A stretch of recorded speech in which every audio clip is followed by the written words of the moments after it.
Welcome to the Weekly Option, the podcast for people interested in trading stock options. Each week, we cover trade ideas and opportunities in the stock market right now. Whether you're a beginner, a professional, or just curious about options, this is the show for you. Let's get started. Welcome to the Weekly Option. This is episode 167 on May 21st, 2021. I'm your host, Eric, and in this week's show, we will cover the trades from last week on Curis Inc., the MSCI Emerging Markets ETF, and AMC Entertainment Holdings, and we discuss three new trades on Attosa Therapeutics, American Airlines, and Vale. Now, it's always great to hear from listeners. If you have any questions about the trades presented here or even about your own positions, feel free to email me. You can email questions to eric@theweeklyoption.com. That's ERIC@theweeklyoption.com. I've also created a few videos to teach you all the basics of option trading that you'll need to know to be able to follow along with me on this show. You can visit our website and click on the videos tab to watch them, or visit the YouTube channel for the Weekly Option. Now, this podcast is being recorded before market open on Friday, May 21st. I'm out of town right now and wanted to make sure I got a show created and produced before the weekend so that you guys wouldn't go 2 weeks without me, or my other option would be to create a show that would pop up early Monday morning. So at least with this, hopefully you'll get a chance to hear it over the weekend, and you can still figure things out, follow along with me. But thus far, so the closing prices are for Thursday. So thus far this week, the Dow Jones Industrial Index is down 297 points, closing on Thursday at 34,084 points. The S&P 500 index is down 14 points, ending on Thursday at 4,159 points. Now we'll see what happens today on Friday. Maybe with things being so close, it's possible that the Dow and the S&P will finish kind of scratching for the week. It wouldn't surprise me if they finish closer to unchanged. So let's get into the topic of the week. And this week, the topic is the power of using pairs in your analysis. And I don't mean pears, the fruit. I know that's a horrible joke. I really mean pairs of stocks. So one of the most helpful types of analysis that I've used over the years is analyzing using pairs. And this happens when you compare the charts of a similar stock or industry even. It typically comes from the same industry. There needs to be a strong correlation, otherwise known as a high beta, if you will, between the two assets.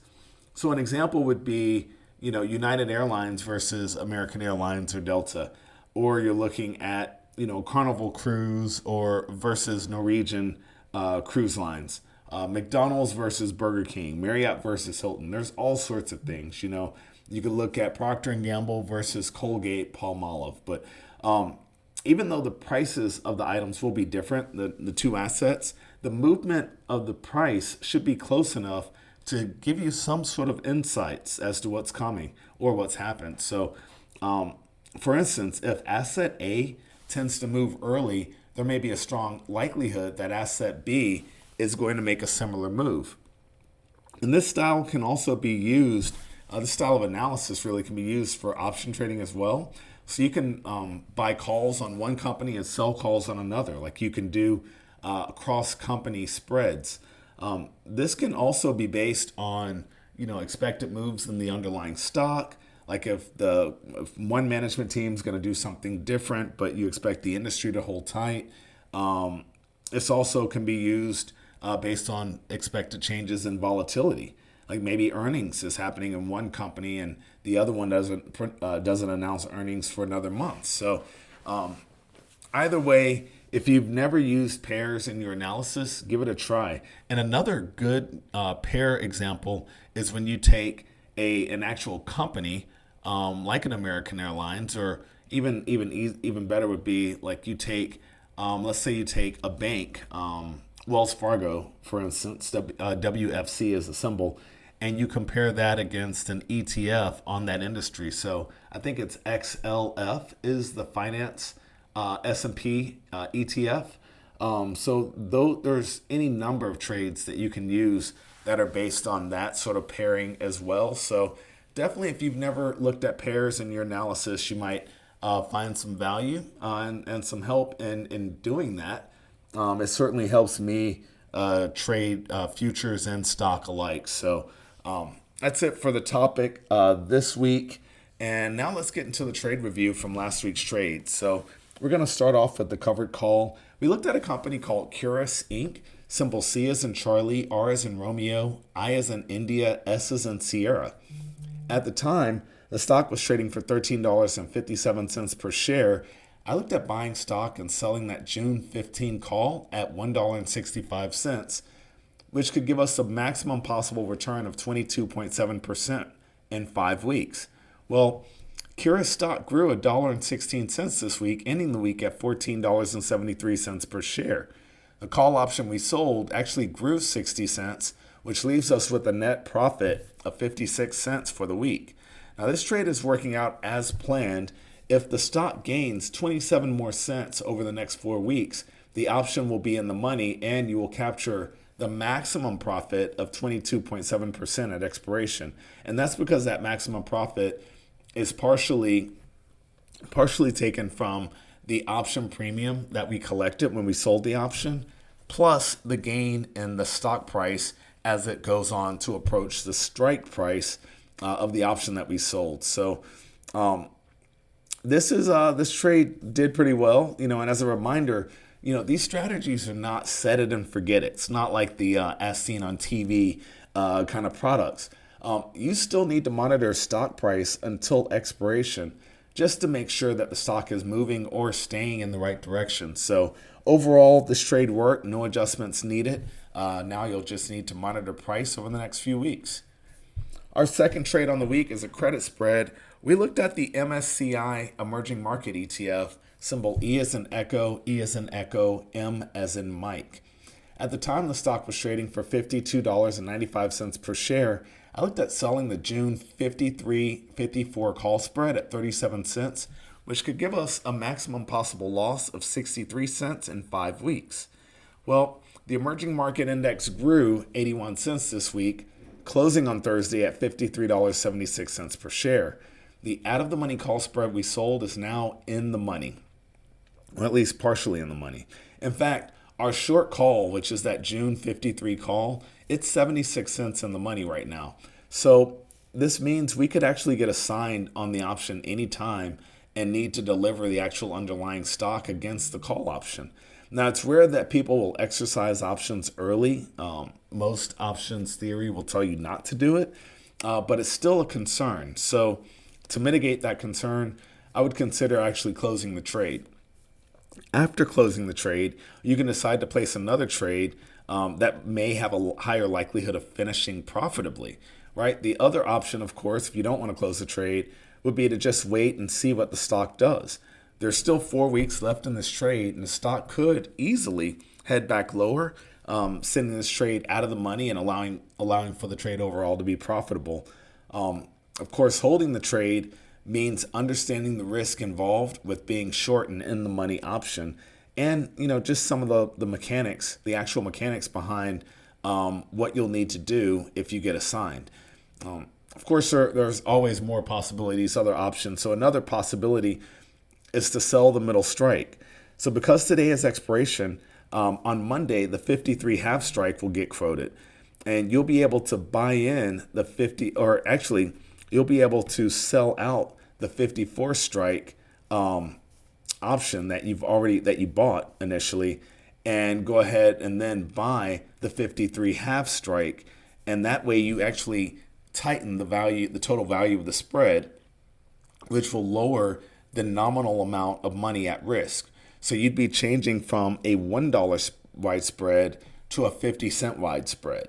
But either way, the trade on the week did not move in the direction that we wanted. So we definitely need to make another decision in order to not lose the full 63 cents that we could lose if we don't make some sort of a move. So credit spread did not work. Let's take a look at the debit spread. So we looked at AMC Entertainment Holdings, symbol A as in Alpha, M as in Mike, C as in Charlie. At the time, the stock was trading for $12.98 per share. I looked at buying the June 11-12 call spread for 67 cents, which could give us a maximum gain of 33 cents, or that's a 49.25% return in 5 weeks. And what was interesting about this was where the price was. The 11-12 spread was already a full dollar, almost $2 in the money at the time. Well, AMC stock actually pulled back 43 cents, closing on Thursday at $12.55 per share. The in-the-money call spread we bought is still in the money. Now, if you were to try to close the trade early, you would lock in a loss of around 34 cents. However, we know that this trade is fully in the money right now, so it has an intrinsic value of $1. There's no reason to make any adjustments. As long as stock stays above $12 per share, this trade will expire at full value, which creates that 49.25% return on capital. You'll definitely want to track stock price, again, like I mentioned earlier, and remember that the break-even point on this trade was $11.67 per share. So if we close above that, at that price or higher, this trade will actually expire flat or in the money. So until we go lower than that, you're not losing money on this trade. So even with a slight pullback in stock prices this week, this is still a good trade, and I'm happy with it. So let's get into the new trades for this week. And before we go, wanted to make sure I reiterated that today, May the 21st, is options expiration for May options. So all May options will be priced at their intrinsic value or at zero. And all new trades this week and for the next few weeks are going to be using the June 18th options expiration. So we're going to start off like we usually do with the covered call, looking at Attosa Therapeutics Inc., symbol A as in Alpha, T as in Tango, O as in Oscar, S as in Sierra. The stock, this is a penny stock. The stock ended the week or ended on Thursday at $3.25 per share. I'm looking at buying stock and selling the June 3.5 call at 70 cents, which could give us a maximum possible return of 29.23%. Now, you enter this trade by buying stock for $3.25 and selling the May 3.5 call at 70 cents. This trade makes the most money if stock prices finish above $3.50 per share, and the break-even price is $2.55. In real terms, the stock purchase would require $325, and you would collect you would collect $70 for selling the option. And what's interesting about this trade, of course, is the fact that with the stock being so cheap, it's almost like trading an option. I mean, this is great. Your main risk here, your total risk on this whole trade is $255. Like, that's fantastic, right? Anyway, let's get into the credit spread. So the credit spread this week, I'm going back to one of my favorites. And if you've listened to the show long enough, you'll hear a few companies actually, that get kind of repeated. This is certainly one of them. American Airlines, symbol A as in Alpha, A as in Alpha, L as in Lima. The stock ended on Thursday at $22.60 per share. I'm looking at selling the June 22-21 put spread at 33 cents, which should give us a maximum possible loss of 67 cents per spread. Now, you enter this trade by selling the June 22 put at 93 cents and concurrently buying the June 21 put for 60 cents. This is a credit spread because we are selling the spread, and this trade makes the most money if stock prices remain above $22 per share. The break-even price on this is $21.67. In real terms, you'd receive $33 per spread that you sell and have $67 at risk. And then our final trade on the week is a debit spread on Vale, which is a Brazilian mining company, for those of you not familiar with it. The symbol is VALE, V as in Victor, A as in Alpha, L as in Lima, E as in Echo. The stock finished on Thursday at $21.07.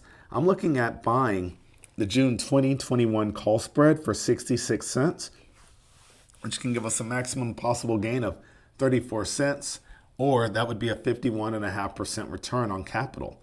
Now, you enter this trade by buying the June 20 call for $1.56 and concurrently selling the June 21 call at 90 cents. This is a debit spread because we are buying the spread And this trade makes the most money if stock prices stay above $21 per share. The break-even price on this trade is $20.66. And in real terms, you'll pay $66 to enter the spread, and your maximum gain is $34 per spread.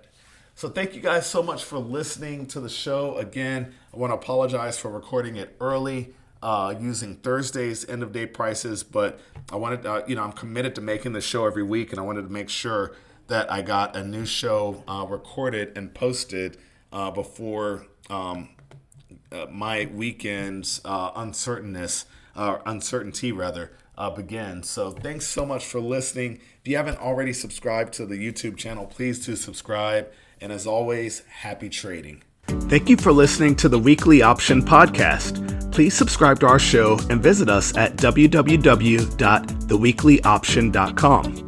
Disclaimer: there is a very high degree of risk involved in trading. The indicators and strategies described in this podcast are for educational purposes only and should not be construed as investment advice. For our full disclaimer, visit our website at www.theweeklyoption.com.